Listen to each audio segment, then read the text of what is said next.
की सिचुएशन पर प्रधानमंत्री समीक्षा कर रहे हैं।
आप सबको नमस्कार।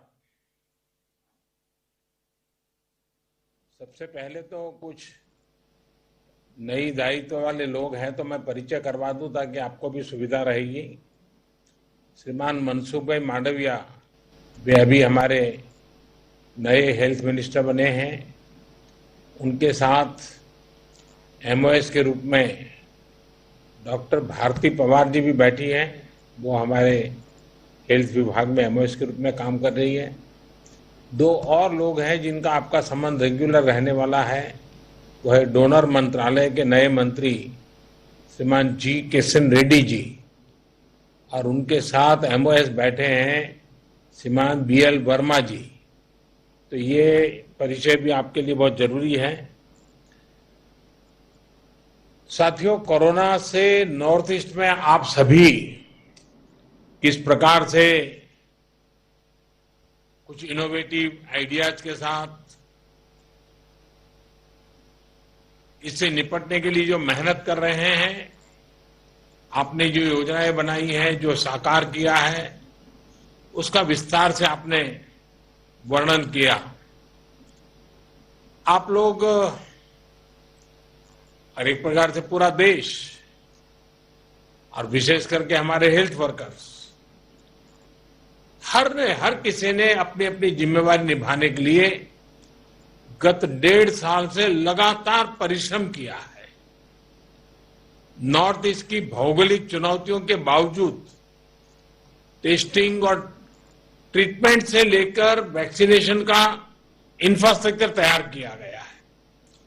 और विशेष रूप से आज मैंने देखा कि आपने जिस प्रकार से, कि ठीक है 4 राज्यों को भी इंप्रूव करना बाकी है, लेकिन बाकियों ने बड़ी सेंसिटिविटी के साथ वेस्टेज को बहुत बड़ी मात्रा में रोका। इतना ही नहीं, आपने हर वायरल में से मैक्सिमम यूटिलिटी का भी काम किया और एक प्रकार से आपने प्लस प्रयास किया। तो मैं आपके इस प्रयास को, और खास करके जो हमारे मेडिकल फील्ड के लोग हैं जिन्होंने ये कुशलता दिखाई है, मैं उस टीम को बहुत बधाई देता हूं, क्योंकि वैक्सीनेशन में वैक्सीन का इतना महत्व है और उसको इस प्रकार से पूरी तरह सेंसिटिविटी से हैंडल किया है। इसलिए मैं आपके सभी हेल्थ सेक्टर में काम करने वाले साथियों को बधाई देता हूं। और जिन 4 राज्यों में अभी कुछ कमी महसूस हो रही है, वहां पर भी बहुत अच्छे ढंग से इस काम को किया जाएगा, ऐसा मुझे पूरा विश्वास है। साथियों, वर्तमान परिस्थिति से हम सब भली भांति परिचित हैं। कोविड की दूसरी लहर के दौरान अलग अलग सरकारों द्वारा मिलकर जो सामूहिक प्रयास किए हैं और उसका परिणाम भी दिख रहा है। लेकिन नॉर्थ ईस्ट के कुछ जिले ऐसे हैं जहां संक्रमण के मामलों में बढ़ोतरी दर्ज की जा रही है। इन संकेतों को हमें पकड़ना होगा। हमें और सतर्क रहने की जरूरत है और लोगों को भी लगातार सतर्क करते रहना पड़ेगा। संक्रमण को फैलने से रोकने के लिए हमें माइक्रो लेवल पर और सख्त कदम उठाने होंगे। और अभी हेमंता जी बता रहे थे कि उन्होंने लॉकडाउन का रास्ता नहीं चुना, माइक्रो कंटेनमेंट जोन का रास्ता चुना। 6,000 से अधिक माइक्रो कंटेनमेंट जोन बनाए। इसके कारण रिस्पॉन्सिबिलिटी तय हो सकती है। उस माइक्रो कंटेनमेंट के जोन का जो इंचार्ज होगा उसे पूछ सकते भाई कैसे गड़बड़ हुआ, क्यों नहीं हुआ, कैसे अच्छा हुआ। इसलिए जितना जोर माइक्रो कंटेनमेंट जोन पर हम लगाएंगे, हम इस परिस्थिति से जल्दी बाहर आएंगे। और बीते 1.5 साल में जो अनुभव हमें मिले हैं, जो बेस्ट प्रैक्टिसेस हमने देखी है, हमें उसका भी पूरा इस्तेमाल करना होगा। देश के अलग अलग राज्यों ने भी नए नए इनोवेटिव तरीके चुना है। आपके राज्य में भी कुछ जिले होंगे, कुछ गांव होंगे, कुछ अफसर होंगे जिन्होंने बड़े इनोवेटिव तरीके से इन चीजों को हैंडल किया होगा। ये बेस्ट प्रैक्टिसेस को आइडेंटिफाई करके उसको जितना ज्यादा हम प्रचारित करेंगे, हमें सुविधा होगी। साथियों, हमें कोरोना वायरस के हर वेरिएंट पर भी नजर रखनी होगी, क्योंकि ये बिल्कुल बहुरूपिया है, बार बार अपने रंग रूप बदल देता है और उसके कारण हमारे लिए भी चुनौतियां खड़ी करता है। और इसलिए हमें हर वेरिएंट पर बहुत बारीकी से नजर रखनी पड़ेगी। म्यूटेशन के बाद ये कितना परेशान करने वाला होगा, इस बारे में एक्सपर्ट्स लगातार स्टडी कर रहे हैं। पूरी टीम हर बदलाव पर नजर कर रही है। ऐसे में प्रिवेंशन और ट्रीटमेंट ये बहुत जरूरी है। इन दोनों से जुड़े उपायों पर ही हमें हमारी पूरी शक्ति लगानी है, पूरा फोकस इन्हीं चीजों पे करना है। वायरस का प्रहार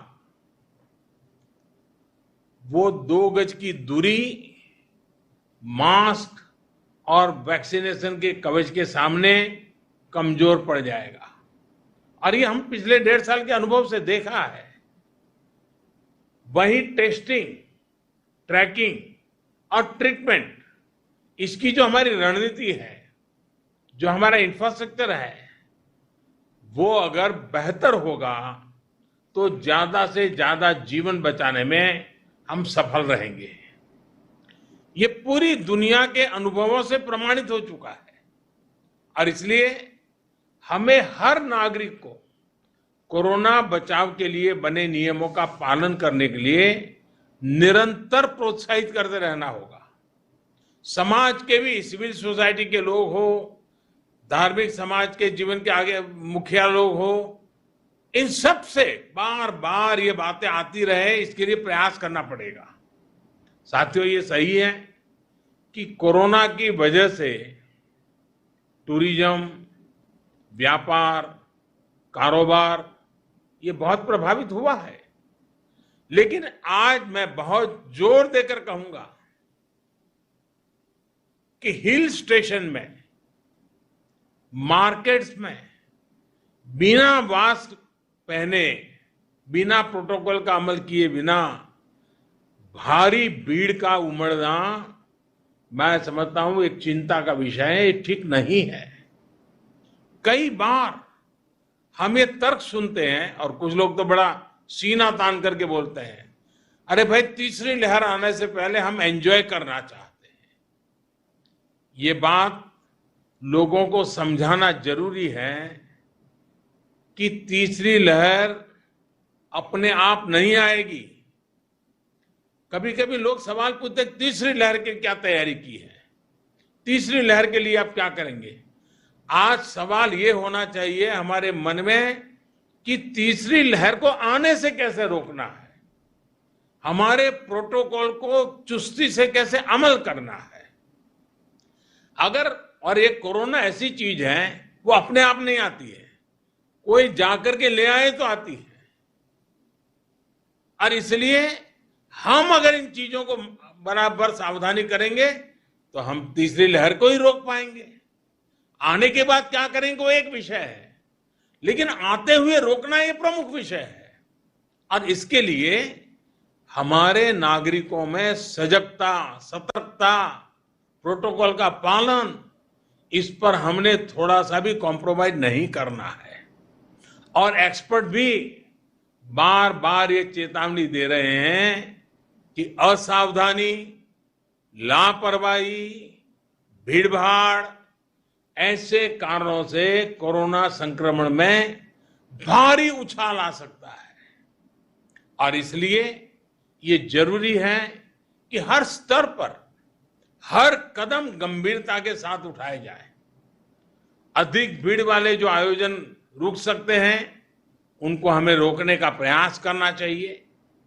साथियों, केंद्र सरकार द्वारा चलाए जा रहे सबको वैक्सीन, मुफ्त वैक्सीन अभियान की नॉर्थ ईस्ट में भी उतनी ही अहमियत है।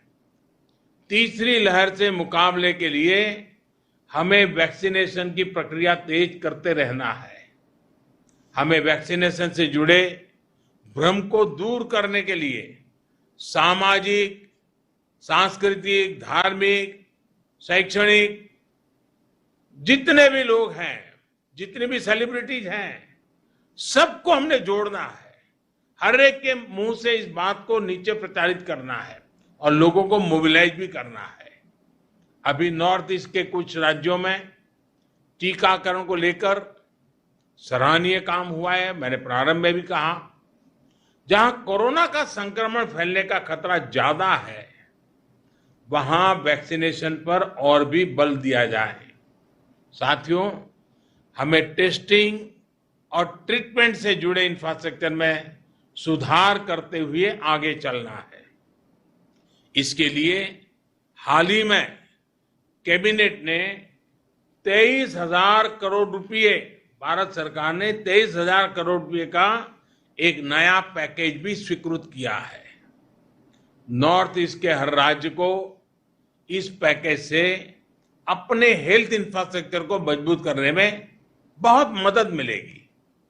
इस पैकेज से नॉर्थ ईस्ट में टेस्टिंग, डायग्नोस्टिक, जीनोम सीक्वेंसिंग, इसको बहुत बढ़ावा मिलेगा। जहां केस बढ़ रहे हैं, वहां तुरंत आईसीयू बेड कैपेसिटी बढ़ाने में भी इससे मदद मिलेगी।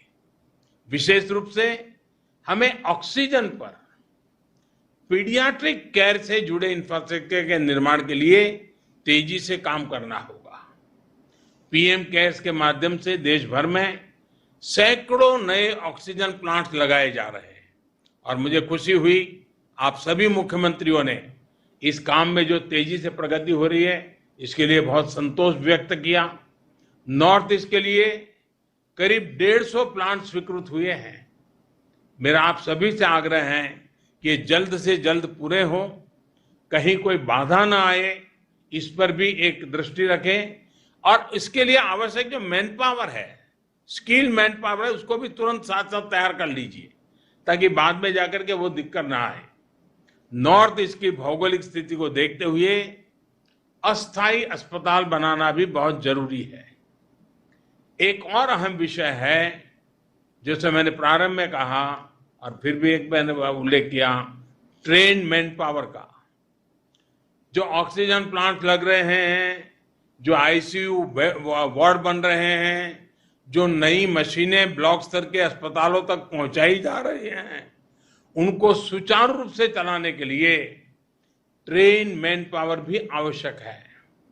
इससे जुड़ी जो भी मदद आपको चाहिए, केंद्र सरकार वो उपलब्ध कराएगी।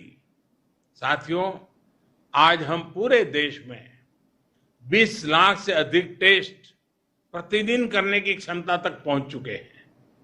नॉर्थ ईस्ट के हर जिले में, विशेष रूप से अधिक प्रभावित जिलों में, टेस्टिंग इंफ्रास्ट्रक्चर को प्राथमिकता के आधार पर बढ़ाना होगा। यही नहीं, रैंडम टेस्टिंग के साथ साथ हम क्लस्टर वाले ब्लॉक में एग्रेसिव टेस्टिंग करें, इसको लेकर भी हमें जरूरी कदम उठाने चाहिए। मुझे पूरा विश्वास है कि हम सबके सामूहिक प्रयासों से, देश की जनता के सहयोग से हम कोरोना संक्रमण को सीमित रखने में जरूर सफल होंगे। मैं फिर एक बार आज विस्तार से नॉर्थ ईस्ट की चर्चा करके बहुत स्पेसिफिक विषयों पर हम चर्चा कर पाए। मुझे विश्वास है कि इन चीजों से आने वाले दिनों में नॉर्थ ईस्ट में जो थोड़ी बढ़ोतरी दिख रही है उसको तुरंत रोकने में हमारी पूरी टीम काम करेगी और सफलता मिलेगी। एक बार फिर से आप सबका बहुत बहुत धन्यवाद और मेरी आपको बहुत शुभकामनाएं हैं। जल्दी से मेरे नॉर्थ ईस्ट के भाई बहन कोरोना से मुक्ति का आनंद ले। माननीय प्रधानमंत्री जी, धन्यवाद। हम यहाँ पर मीटिंग समाप्त करते हैं।